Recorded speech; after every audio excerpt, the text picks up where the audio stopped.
According to Sartre, there is no design for a human being.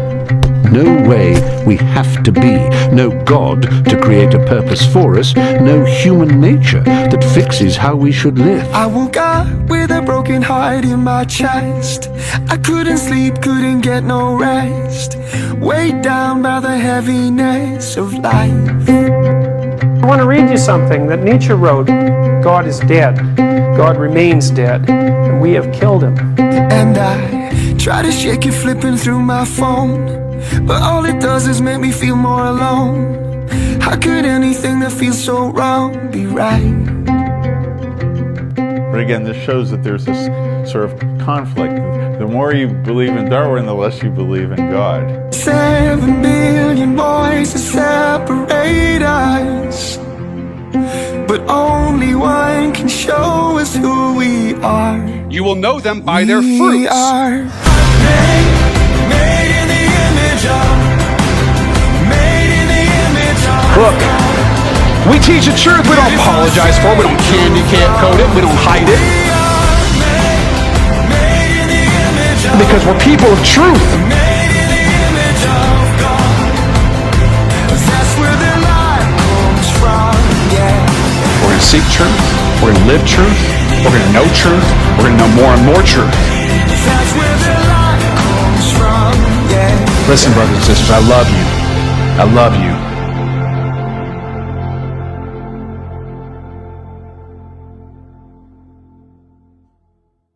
Morning. It's good to see you, even those of you who got here at 20 after. That's okay. Don't worry, I didn't notice. Just kidding. It's fine. As long as you're here. It's good to gather, right? It's good to be together. I understand some of us have to be online. Some of you are online today because you don't have, there's issues that make you have to be there. But boy, we wish you were here because there's something about gathering together. There's something about worshiping together, right? You guys remember when it was like online for several weeks and it was like worshiping is not the same, right? As when you're in this room and like Pastor Daniel said, it gets hot in here. And I'm wearing a jacket. So there's things you do when you're fat. I don't know. If you, amen. Like, why lose weight when you can just wear a black jacket? And you're like, but you still look fat. It's like, it's not as bad as it would be, trust me. So, welcome to Acts Church. If you're new, and I know some of you are new, this is a place where, this is a special place. This is a place where we worship God, and I don't mean by place, I kind of mean people. We're a people. Church is not this building. We were Acts Church when we weren't in this building. We would be Acts Church if we weren't in it again. The Acts Church is the people that are around you, and these are some very special people. And how do I know that? Because they're here, and because God called them here. And if you're here, that means God called you here this morning. That means he has something to say to you. Maybe you've been kind of fighting with God. Maybe you're a skeptic. Whatever the case is, we're glad you're here. We hope you get to know some of the people around you because, as I said, these are special people. They want to get to know you. They want to love you. We do love you. So welcome today if you're new or if you've only been here a few times. So I got married when I was 21 years old. My wife, Tiffany, and I had 2 children, Corey and Ethan. And I made a lot of mistakes as their father. It was not as easy as I thought it would be. It was harder than I thought it would be, and I made a number of mistakes. Some of those mistakes were just me being an idiot. Some of those mistakes were more kind of based on the fact that I didn't really know how to do it, okay? And so there were ways in which I did not raise my children properly. And one of those ways was I didn't raise them at what I would call a biblical pace. A biblical pace. And what I mean by that is that there's a level of development that I think that we're supposed to have as people, that God made us in his image and likeness. And I sort of extended the level of development for my children. I was very protective when they were young. Both Tiffany and I had concerns about the world and the people in it. Just bottom line. And the possible harm that could come to our children as a result. Even though these concerns were legitimate, I think I didn't always handle it in the biblical way. Sometimes I kept my children from experiencing things out of my own fear. There's a story of a fish named Nemo. I don't know if it's a true story, but they did make a movie about it. But I was a little bit like that. I was like Marlon, the dad. He's like, nope, don't do, nope, yeah, no, stay here, stay in the anemone. Ooh, I said that word without stuttering. That was good. I couldn't do it again. I'm not going to try, but that's kind of the way I was sometimes. I grew up in an environment that was different than the environment my parents grew up in, but not that much different. My kids grew up in an environment that was very, very different from the environment that I grew up in. I was 5 years old when I was walking home from school by myself. And we didn't live out in the country somewhere. This was in the city of Orange. There were like gangs and all the weirdos and whatever. Difference is we didn't have 24-hour news cycles, so we didn't know. We thought kids are going to be okay, right? And I was. I don't think I was cute enough to anybody to steal or whatever. But that's how it was, right? From very young age, I'm out doing my own thing. Going out, come home, when the street lights come on, that type of a thing. I just run in the streets. When my kids were way older than that, I wouldn't let them go out in the front yard unless we were with them, Tiffany or myself. And that is a very different way of being a kid and of raising a kid. And as a result, they didn't grow up as fast as I did. There were some good things about that, and there were some not so good things about that. We all want the best for our children, I think. And over time, we have become more and more convinced as a culture that children should be protected, which is true, but also maybe that they should be coddled a little bit.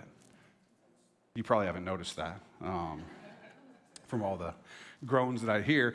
Not only do we protect them, we coddle them.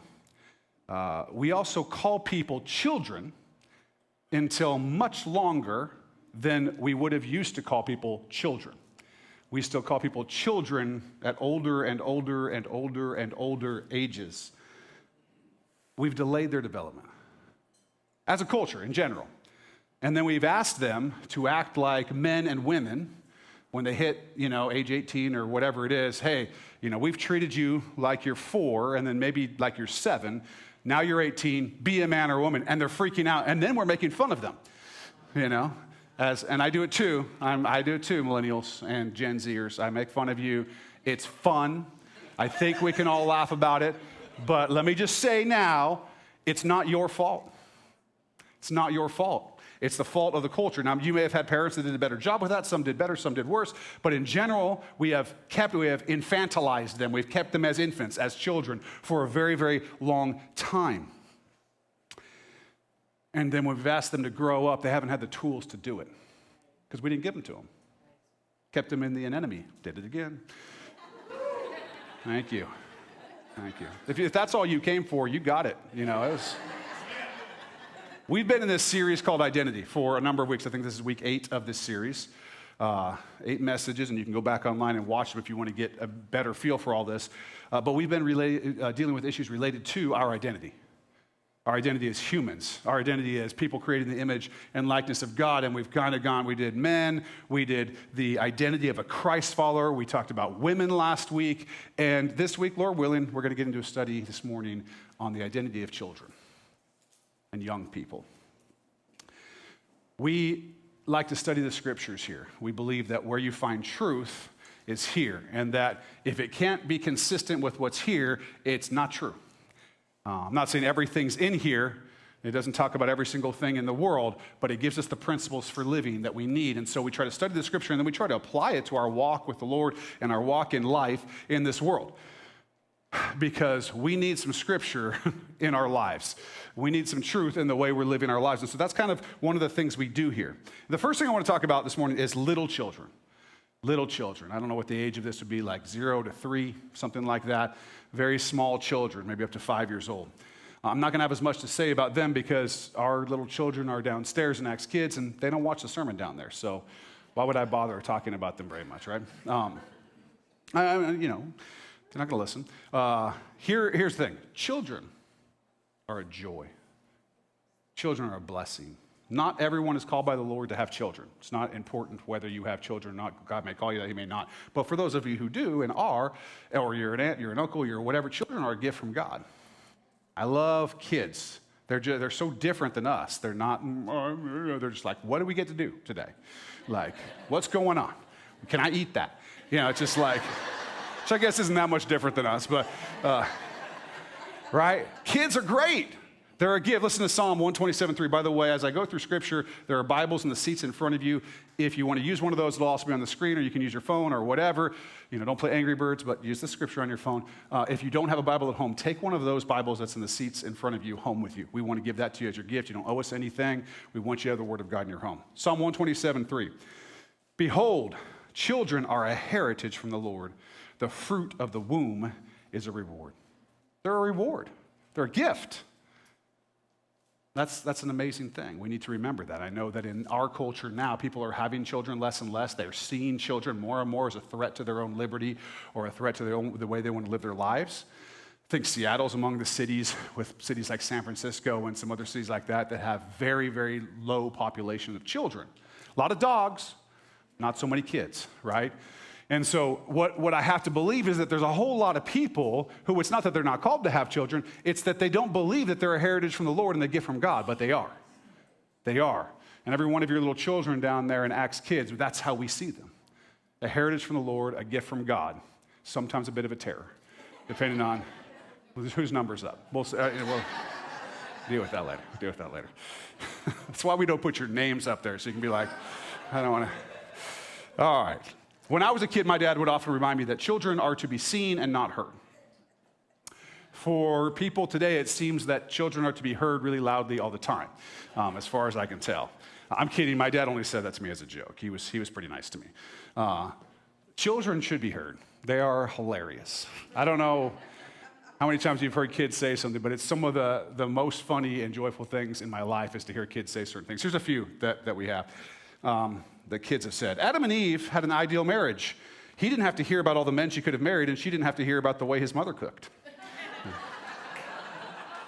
Kids figure it out, right? A Sunday school teacher asked her class why Joseph and Mary took Jesus with them to Jerusalem. And a small child replied, they couldn't get a babysitter. That's the experience of this kid, right? We got to take you with us. We can't get a babysitter. At Sunday school, they were teaching how God created everything, including human beings. Little Johnny, it's always little Johnny, seemed especially intent when they told him how Eve was created out of one of Adam's ribs. Later in the week, his mother noticed him lying down as though he were ill and said, Johnny, what is the matter? Little Johnny responded, I have a pain in my side. I think I'm going to have a wife. Kids, right? They're hilarious. Just imagine little Johnny when he's frightened. He's like, I'm not ready for this responsibility. Oh, it's not how it works, Johnny. They take a lot more than your rib, I tell you that right now. Kidding. I'm kidding. We should honor our children. They're made in the image and likeness of God. We live in this world that just does not value children like they should be valued. Doesn't see the importance of children like we should see it. This is the generation that's coming up. This is the next generation of leaders and Christ followers. And they're special. And Jesus thought they were special. Matthew 18, 1-3. At that time, the disciples came to Jesus saying, who then is the greatest in the kingdom of heaven? They're always saying this, right? They're hoping to say, you're the greatest. Thanks for asking. Then Jesus called a little child to him, set him in the midst of them, and said, assuredly, I say to you, unless you are converted and become as little children, you will by no means enter the kingdom of heaven. Mark 10, 13-16. Then they brought the little children to him that he might touch them. They wanted a blessing from Jesus. But the disciples rebuked those who brought them. But when Jesus saw it, he was greatly displeased and said to them, let the little children come to me, and do not forbid them, for such is the kingdom of God. Assuredly, I say to you, whoever does not receive the kingdom of God as a little child will by no means enter it. And he took them up in his arms, and he laid hands on them and blessed them. Jesus loved children. You want to be like Jesus? You got to love children. I got the opportunity, my wife and I, when we went down to Florida to help the Quiros family after Doug passed away, we got the opportunity to take Doug's grandkids, little Tahani and Elias, to Disney World for a day and to the beach. And it was a blast, especially since I didn't change any diapers. But it was a blast. I have not been around little kids like that for so long, and they're just so full of life. They cry sometimes, mostly when Tiffany holds them and stuff, but they like me. I'm kidding. They cry sometimes. They need some stuff, but man, they are a blast. They are a blast. They're a beautiful gift from God, made in the image and likeness of God. These are his creations. We're supposed to love them like Jesus did. All their trust and innocence, their lack of prejudice. Kids, by the way, aren't prejudiced. We have to teach them that. Their willingness to learn. Those are all examples for us. When Jesus says, become like a little child, we got to trust him like a child would, right? We have to approach God the Father with the right heart, and that heart has to be the heart of a child towards a good father. I know not everybody had a good father, but you know what a good father is, and that's the heart we have to have. That kind of trust, that kind of love and affection. We have to approach the scriptures with the trust and belief that our good Father gave them to us. We got to be more childlike. There is something to learn from these children. And then they become a little older. And at that point, we have a responsibility to teach them. This is a responsibility that we have. We cannot leave their training in knowing God, in righteousness, in all of those things. We cannot leave that to the public schools. You may realize that by now. We can't leave it to whatever these kids are looking at on their iPads because we don't have time. We can't leave it to those things. It's our responsibility. We can't even leave their training just to the 1 hour or so, hour and a half, depends how long I preach, down in Acts Kids that they get once a week. That's not enough.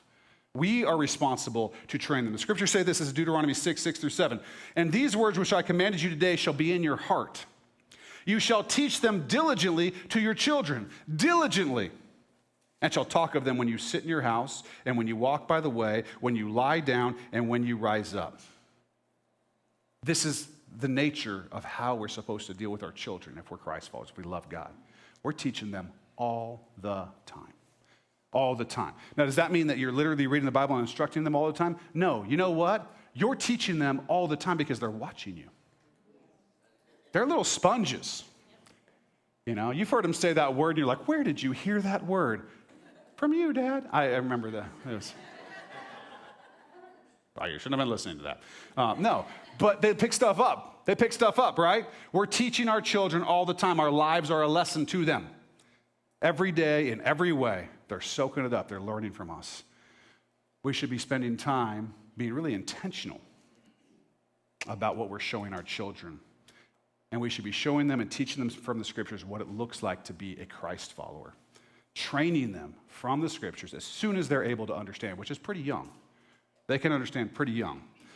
I thank God for my father and my mother who taught me the scriptures from as early as I can remember. As early as I can remember, that's one thing that they did. They definitely taught me from the scriptures. And that has been a heritage and a blessing for me to this day. And it's actually a blessing to you if you're blessed by the teaching at this church, because they started me young. They started me young, and we should be starting our children young. Proverbs 29:17, correct your son, and he will give you rest. Yes, he will give delight to your soul. Proverbs 22:6, train up a child in the way he should go, and when he is old, he will not depart from it. We must correct our children in righteousness. When children are not corrected, you will not delight in them. No one will delight in them. I'm very familiar with what uncorrected children are like. They are not a delight. They're not a delight. I still love them. Not that delightful. They're not delighting your soul or anyone else's soul. Children need correction and training. And when we're faithful in that, when we're correcting them, when we're training them, they're going to come back to the truth, even if they wander from it. I wandered from the truth. I built a testimony, okay, at some point, where I wasn't walking with Christ at all. But what always was able to draw me back was that my parents had instilled in me the truth of the scriptures. And God used that as part of what he used to draw me back to him. If your children are trained right and corrected, they may wander. Some of you may be like, it's been a long wander. Listen, I don't know when. I don't know if it's at the moment of their death that they'll come back. But I truly believe that if they're trained in righteousness, it's not going to leave them. God's word doesn't return void. It's not going to leave them. They have it. It's a heritage that you can leave to them. I spent years walking away from what I knew was right. But that training that I had as a child brought me back to the saving, forgiving grace of Jesus Christ. And I needed it. I needed it. Now be careful in your correction and your training. Here's a couple for you. Ephesians 6:4. And you, fathers, do not provoke your children to wrath, but bring them up in the training and admonition of the Lord. Colossians 3:21. Fathers, do not provoke your children, lest they become discouraged. Apparently, fathers need some specific training about provoking children. We don't want to provoke our children to wrath or to discouragement. We want to build them up. We want to leave. This is just a little tip for you if you're parents. I know some of you don't have young kids, but some of you do. Leave the frustration, leave the anger aside. It's going to happen. Little kids are going to frustrate the fire out of you. Okay? That's when you go, stay there. And you go in the other room, and you come back in peace, in righteousness, and you correct them in a way that honors them and honors God. They still need the correction, but watch that your correction doesn't provoke them. Correct them under control and in love for their own good, and for your good, and for the rest of our good, for goodness sakes. And your children are commanded to obey you. That's a big responsibility that you have. They're actually commanded to obey you. You have jurisdiction over your children. Jurisdiction means the ability to speak the law. Juris is law, diction, speak. You have the ability as a parent to speak the law. That is a serious obligation. It's not some sort of right that you get to use to order your children around, Dad. I'm sorry. You know, my own issues here. No, it's not. That's not what it is. It's jurisdiction to speak the law for the good of your children in your household. Huge, huge obligation. Because it can become oppression if you're not leading and guiding in truth and righteousness. Ephesians 6:1-3. Children, obey your parents in the Lord, for this is right. Honor your father and mother, which is the first commandment with a promise, that it may be well with you and that you may live long on the earth. My dad told me plenty of times, you ain't going to live long on the earth. You don't start doing what you need to be doing, right? I think he was telling the truth too. Exodus 20:12, honor your father and mother that your days may be long upon the land which the Lord your God has given you. This is a commandment. This is like 10 commandment stuff. This is straight up. So this isn't just an obligation for your children. Yes, they should know that. Have them memorize that one, okay? But it's actually an obligation for you. Because if you're in charge, you're speaking the law, you better be a righteous judge. You better be a righteous lawgiver. And it's real easy to find because the law that you can find is all right here in the scripture. It's not up to your whims. Do not oppress and provoke your children. Now, children of any age that are in here, if you're still in the home of your parents, you're under their jurisdiction. It means you got to respect your parents. But they tell me to do things I don't want. I don't care. I don't care. Get tough. You have to respect your parents. You're to honor your parents. Someday you might be a parent and you might want some of that honor coming back your way. You have an obligation to obey them. Now, I will give an aside. I'm not talking about obeying them if they're abusing you and oppressing you in unbiblical, unscriptural ways. If that's happening, let one of me or the elders know, because we're going to hold your parents accountable. We're not going to allow children to be oppressed and abused in this church. That has no place in the church. But it's not oppressing and abusing you to give you a bedtime or to tell you to get off your dang phone or whatever it is they're telling you to do. Take out the trash. Get off your butts, kids. Okay? Did I say butts? Is that okay? We're going to say butts. It's in the lexicon. We're doing it.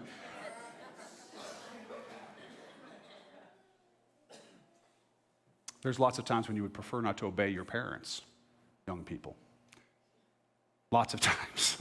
Or lots of times when I didn't want to. But don't become little liars. I was a liar sometimes to my parents. They're just finding this out. I think they knew. So that I could do what I wanted. That's not respect. That's not honor. That's not what a young man or a young woman does. That's what a little kid does. Honor your parents. Respect your parents. It's tough. It's tough to respect those we have to be in submission to. But remember this, you're obeying your parents because God has commanded you to obey. You're really obeying God. That's who you're obeying. It's not a request he's made. It's a commandment. Don't disrespect them. They're a gift to you. Your parents, kids, young people, your parents are a gift to you. If you have parents who love you, don't take that for granted. Not everybody did. Don't take that for granted. And parents, don't take for granted your responsibility and your obligations as the one who speaks the law in your home. You want them to respect you, be respectable. Care about your children, love them. Put yourself aside for their sake. I know many of you do that, and that's wonderful. Now, I want to get into a different group now. Youth. Some of you are probably here who are youth. Some of you haven't been youth in a long time from what I can see. Lights are a little better today, I can see out there. Some gray going on. I got a lot of that myself. I'm a long way from youth myself. This word is usually used in our culture to refer to adolescents and really anybody from about 12 or 13 through about 18 years old. And I've been asking myself this question. You know, we brought Patrick on recently as the youth kind of lead person. And we've been kind of walking through, what is a youth? Like, not what does the world say youth is, what is a youth? What does it mean to be a youth? How should we be raising youth? How should we be treating youth?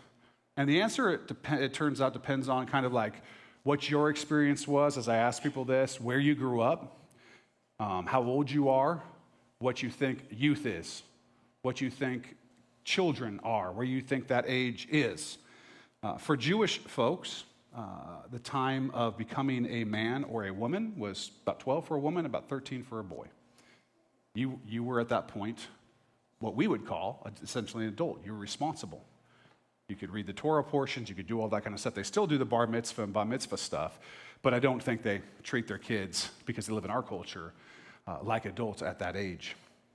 For people from my generation, I think we thought we were kind of in that sort of what we now call adult, somewhere between about 16 and 18. Once we could drive and, we're doing our own thing, we felt more adult. We had a lot of responsibility.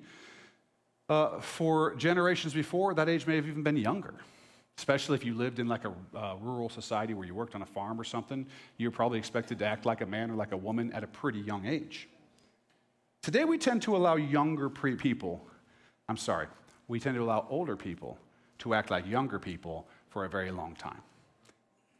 Like 25 years old or so is what they're saying. They're saying 25 is kind of the new adult. 25 is probably what 16 was 30 years ago. It's a pretty big jump. The reality of youth that we have as a culture is going further and further and further. Delayed adolescence. Further and further and further. But actually, because the law, some of you know that I'm a repentant lawyer, that I still do it. There's money in that stuff. Anyway, no. The law hasn't, because it takes longer to catch up, hasn't really still caught up with that idea that 25-year-olds are youth. Okay? It's really interesting. There's a rule, common law rule, just rules that came down in court cases from England. It's been around for a long time, and there's a number of states in the United States that still use this as a general guide. It's called the rule of sevens. And the rule of sevens is a rule for crimes or torts. Now, if you're wondering what torts are, it's not something you eat. A tort is a civil wrong. Okay, so the thing you can be sued for. So negligence or, assault and battery, you can get, that's a crime, but you can also be sued for money for that. That type of thing, those are called torts, okay?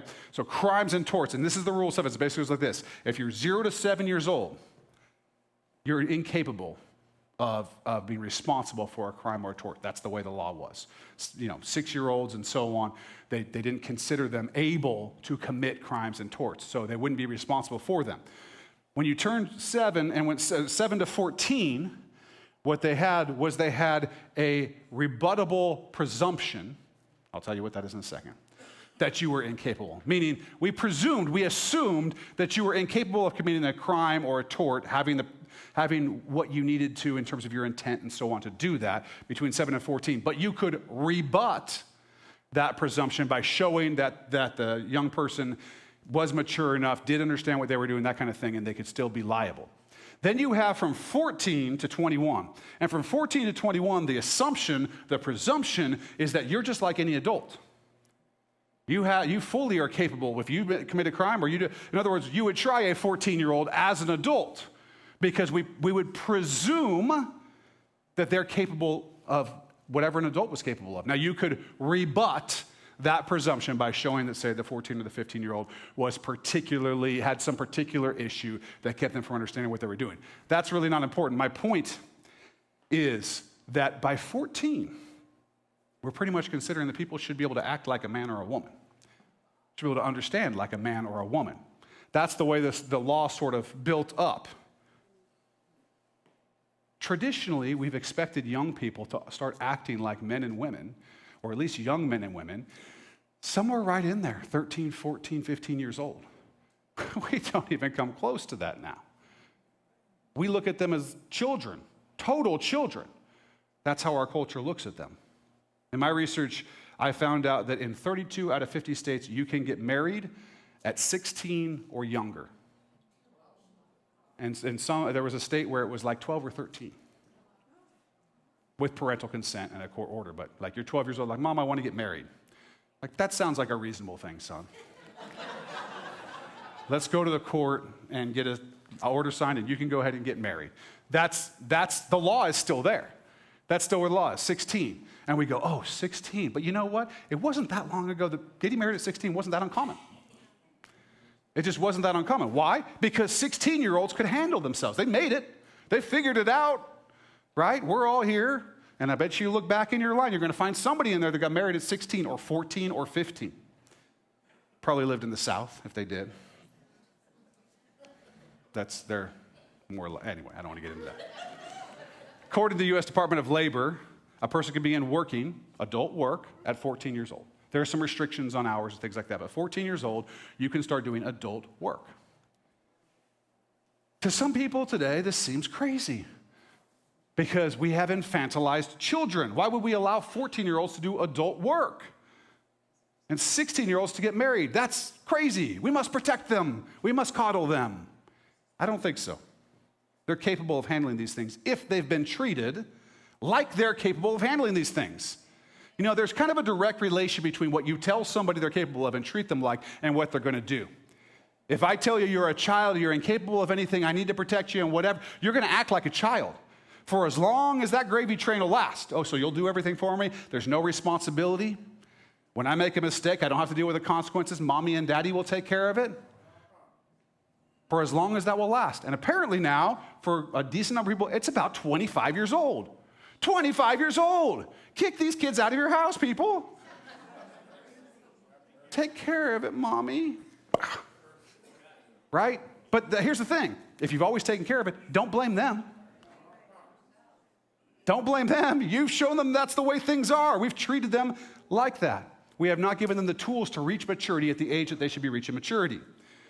Say we've just been moving towards this delaying adolescence, helicoptering our children, taking care of everything.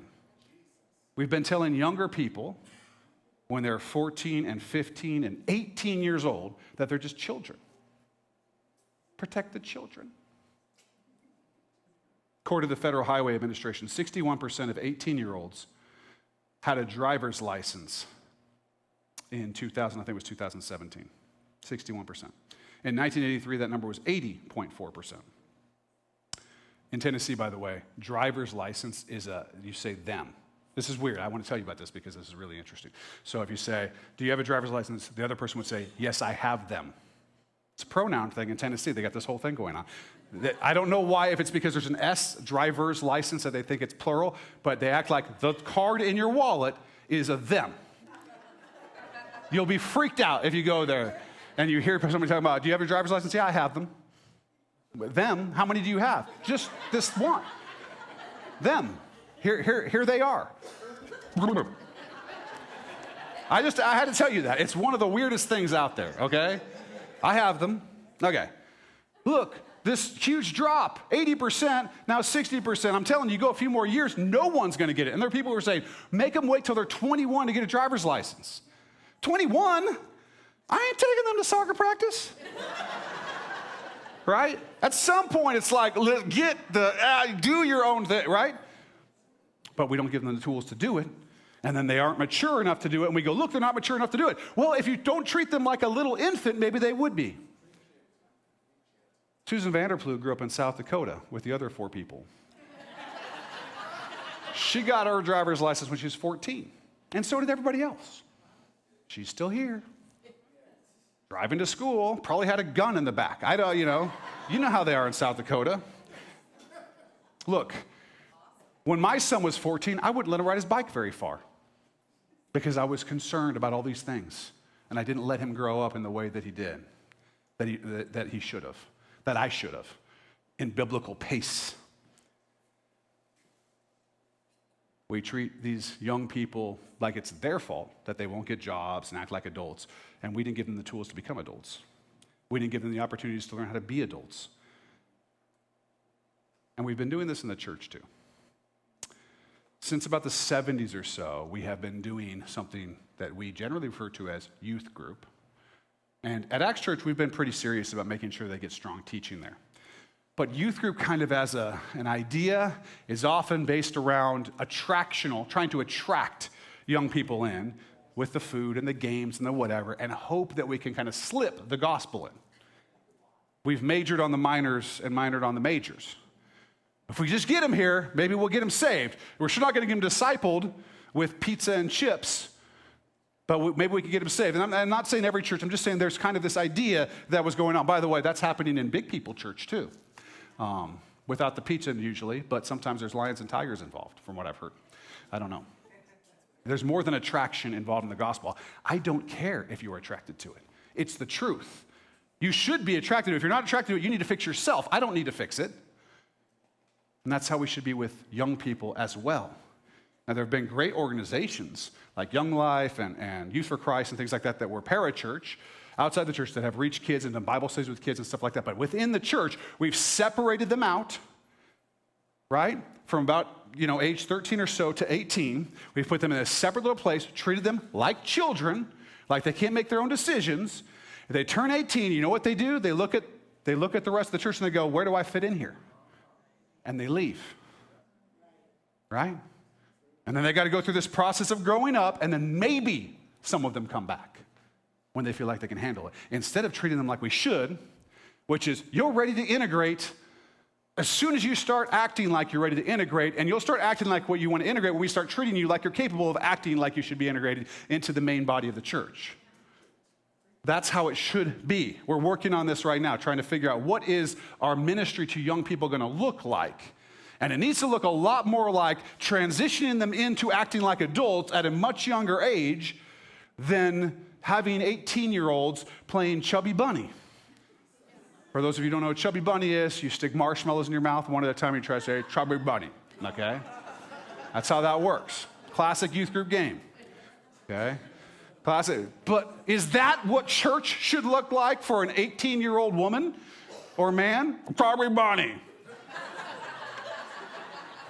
Look, there's nothing wrong with Chubby Bunny, and there's nothing wrong with the church wanting to attract people into it. We're fishers of men. I understand that. But we can get sideways in all of this. And when we do, what we do is we infantilize young people. We make them look like infants. We got to be careful. We need to treat young people like they're capable of studying the scriptures and knowing them, reading them. As a congregation, we need to start treating them as young men and women so they start thinking about themselves as young men and women. So they start taking responsibility for themselves at earlier and earlier age. Earlier and earlier ages, because there is an army rising up and we need them. We need them. Look, they have things to teach us. They have gifts and abilities. They shouldn't have to wait until they're 25 to start becoming who they are.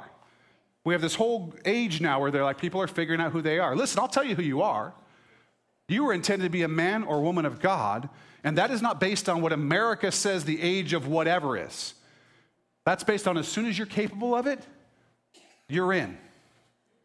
And I start expecting from you what I would expect from anyone else. If you're a young person, hear this. Don't allow yourself to be treated like a child. Start becoming a young man or young woman. I view you as capable. Our children, they're being attacked. They're being attacked, particularly by what's happening online. You know that they have fewer friends. They spend less time in face-to-face interactions with people, and they spend more time on their phones these days. Were you aware of that? Probably. You see like three, even when they get together, they're all like looking deep into each other's iPhones, right? That's what they're doing, right? The horrible truth of it is we don't raise them as young men or young women with maturity and experience and giving them the tools. And then we hand them these things, which takes an incredible amount of maturity to handle. If you have a smartphone and you are not mature, almost certainly this is a source of sin in your life. Bottom line. Even if you are mature, you're having to make sure it doesn't become a source of sin in your life, whether that's wasting time, spending way too much time on social media or whatever it is. And we're giving these to kids at like 8 and 9 years old. Can you imagine when you were 8? Older people I'm talking to next. Some of you are like, yeah, I had one when I was 8. Those of us who didn't even have these until we were full-on adults, that there was no, I mean, even regular, like the big, the break, we didn't have that stuff till we were like older. The internet, there's no internet. We just had to go play with our friends. There's this whole thing, by the way, kids, it's called Outside. It's amazing. It's amazing. But we're giving them this and expecting them to act like adults. They can't act like adults. You haven't given them the tools. I haven't given them the tools. We haven't given them the tools. You as parents, us as the church, our job is to make them so they actually have the maturity to deal with one of these. And probably I'm coming more and more to the conclusion that the most mature thing to do with one of these is to toss it. I'm getting more and more to that place, but I got to play my games, A lot of older adults don't show the maturity to use these, and we're handing them to 10 and 11-year-olds. Do good, don't be naughty. Okay, Mom. Come on. Listen to this from an article from the World Happiness Report, okay? It's called, this article is called The Sad State of Happiness in the United States and the Role of Digital Media by Jean M. Twenge. Over the last decade, the amount of time adolescents spend on screen activities, especially digital media, such as gaming, social media, texting, and time online, has steadily increased, accelerating after 2012, after the majority of Americans owned smartphones.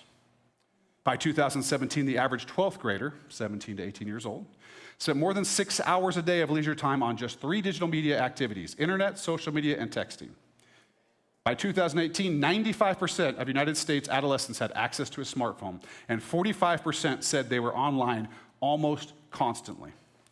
During the same time period, the digital media use increased. Adolescents began to spend less time interacting with each other in person, including getting together with friends, socializing, and going to parties. Thus, the way adolescents socialize has fundamentally shifted, moving toward online activities and away from face-to-face social interaction. Other activities that typically do not involve screens have also declined. The only activity adolescents have spent significantly more time on during the last decade is digital media. Listen, if you're a young person, listen. This can be useful. People, communication, relationship, that's what life's about. Being with people who you look in their eyes and laugh with them. Fight with them. Whatever you got to do, be with people. Do things with people. That's what's going to grow you up. You can't. This is not real. The stuff that people are putting on here, it's not real. Just woke up, no filters. Bull. You think we believe that? Take it from here. Make sure I get the cleavage in. Let's not pretend like we haven't seen this. I've never done that. Cut, whatever. It's not real. People are real. You want to be depressed and sad? You want to be depressed and sad, you just keep living your life, the fake life online. It's going to destroy. I'm going to show you some stuff. I'm going to show you a graph. Don't put it up yet. There's a pink line. It's going to represent the increase between 2016 and 2017 in internet use among teens in the United States. Let's go ahead and throw that up there. Now, if you look at 2012, you see this sharp increase. This is when most people ended up with smartphones. So it's just going up. Now, don't put this next one up yet, but the next one you're going to see is the decline in the amount of sleep teenagers were getting during that same period, signified by the yellow line. Go ahead and throw that one up. Seems a little correlative. The next one you're going to see is the decline in social interaction. Go ahead and throw that one up. Purple line. The last one you're going to see, and hang on to this one, you're going to see a blue line, And this is going to show the reported happiness of teenagers over the same period of time. Watch the blue line. Go ahead. Look at that. Look at the drop from 2016 to 2017. I mean, it's just, and my guess is 2018, 19, 20, 21, it's still going down. And that's still going up. All right, you can take this stuff off. It makes me sad. The internet is destroying our young men and women, partially because we have given them the tool without giving them the tools to use the tool. We haven't taught them how to be mature. We've treated them like children, and then we've given them a tool that, at best, is meant for very mature adults. From the same article, there's this quote. Several studies have found that adolescents and young adults who spend more time on digital media are lower in well-being. For example, girls spending 5 or more hours a day on social media are 3 times more likely to be depressed than non-users. And heavy internet users versus light users are twice as likely to be unhappy. Sleeping, face-to-face social interaction, and attending religious services are instead linked to more happiness. You want to have more happiness? Get more sleep, face-to-face social interaction, and attending religious services. Congratulations if you're here. Yeah. Those are linked to more happiness. And I would say that's not just for young people. That's for all of us. We need to, we're made for relationship. We're made for relationship. You are made in the image and likeness of God, so are these other people. We're made to know God and each other. We have this vertical and this horizontal. It's how it works. When you don't do that and you skip all that and you go to this fake thing that's online, you're just not experiencing life. You're experiencing a weird facsimile of what life is like. Like, what does facsimile mean? It's something that's trying to be the same. Like a fax machine. Never comes out like the sheet that you send. You guys don't probably remember fax machines. We were still faxing everything in Tennessee when I left there in 2015. Everything was faxed. No email. It was weird. Okay. Listen, we need to start treating young men and young women like young men and young women. We got to do it. They're not just bigger children. They're not children. They're young men and young women. Now, I'm running out of time, but this is important that we hear this. Young men and young women and their parents and the rest of this church, all of whom are responsible together to help these families. Listen, young men and young women are made in the image and likeness of God. God has said that they're special, and they do not have to get to a certain age to start being special. And they're expected to act like young men and young women, and God will be with them in that. Listen to this, Jeremiah 1, 4-8.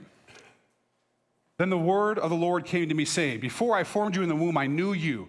Before you were born, I sanctified you. I ordained you a prophet to the nations. By the way, if you're wondering about abortion, it's all right there. Before I formed you in the womb, I knew you. Before you were born, I sanctified you. I ordained you a prophet to the nations. I don't want to get off on that, but I could go for a long time on that.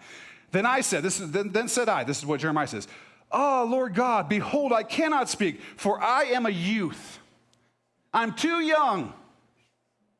But the Lord said to me, do not say I am a youth, for you shall go to all whom I send you, and whatever I command you, you shall speak. Do not be afraid of their faces, for I am with you to deliver you, says the Lord. Don't say I'm a youth, I can't do it. God has said you can. 1 Timothy 4, 12-13. Let no one despise your youth, but be an example to the believers in word, in conduct, in love, in spirit, in faith, in purity. Till I come, give attention to reading, to exhortation, and to doctrine. What are youth supposed to do? Be an example to believers. In what ways? All kinds of ways. Conduct, word, love, spirit, faith, purity. We're supposed to be able to look to you just like you look to us. You're supposed to be sharpening us just like we sharpen you. You are not a little child. If you're a teenager, we want to teach you how to woman up and how to man up. We want you to understand who you are.